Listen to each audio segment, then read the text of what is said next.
Cook with love சீரீஸில் இன்றைக்கி வந்து ஷார்ட்ஸாக நம்ம வந்து தேர்ட் ரெசிபி பார்க்கலாம். இன்றைக்கி வந்து பார்த்திங்கன்னா காலையில் மித்துன் குட்டிக்கு மினி இட்லி லஞ்சுக்கு வந்து கேட்டிருந்தான். அதுக்கப்புறமா பிரேக்ஃபாஸ்ட்டுக்கு பூரி மசால் பண்ணலாம் அப்படின்னு தான் பிளான் பண்ணியிருந்தேன்.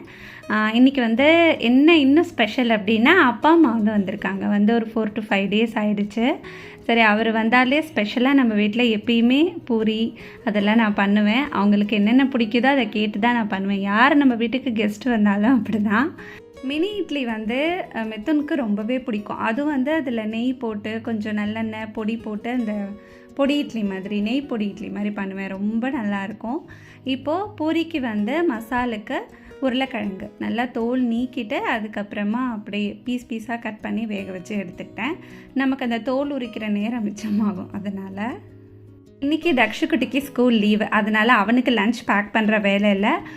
என் ஹஸ்பண்ட்க்கும் இன்றைக்கி வெளியில் சாப்பாடு அப்படின்னு சொல்லிட்டாரு. அதனால எனக்கு கொஞ்சம் இன்றைக்கி ரைஸே வைக்கல, நான் இப்படியே டிஃபன் ஐட்டமாகவே முடிச்சிட்டேன். இதில் வந்து 3 பிளேட் இருக்கும். ஒரு தட்டில் பார்த்திங்கன்னா 5 இட்லி மினியாக நமக்கு வரும். ஸோ இது வச்சோம் அப்படின்னா நமக்கு கரெக்டாக இருக்கும். அவனுக்கு வந்து ஒரு 15 to 16 அந்த மினி இட்லிஸ் வந்துடும். அந்த டிஃபன் பாக்ஸுக்கு இது கரெக்டாக இருக்கும். நான் எப்பயுமே இப்படி தான் பண்ணுவேன். அவனுக்கு பெரிய இட்லின்னா எனக்கு அளவு தெரியாது, நிறையா வைக்கிறேம்மா இதுவே வெய்யி அப்படிமா. அப்படியே இட்லி வைக்கும்போது கொஞ்சம் அதில் நெய் போட்டு மிக்ஸ் பண்ணிங்கன்னா டேஸ்ட்டாக இருக்கும். இப்போ மசாலுக்கு வந்து கடுகு, அப்புறமா சீரகம், பச்சை மிளகா, இஞ்சி இதெல்லாம் வந்து நான் போட்டுக்கிறேன். ரொம்ப சிம்பிள் தான். பூரிக்கு வந்து இதுதான் நல்லாயிருக்கும், இந்த கிழங்கு மசால் தான்.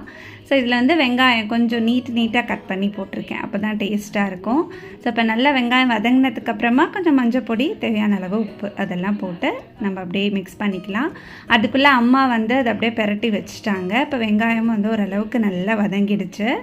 இப்போ இந்த உருளைக்கிழங்குலேயும் நான் வந்து கொஞ்சம் உப்பு போட்டிருக்கேன், அதனால் பார்த்து சேர்த்துக்கலாம். இப்போ நான் சொன்னேன் இல்லையா, அந்த டிஃபன் பாக்ஸில் கரெக்டாக வந்துடும் அது.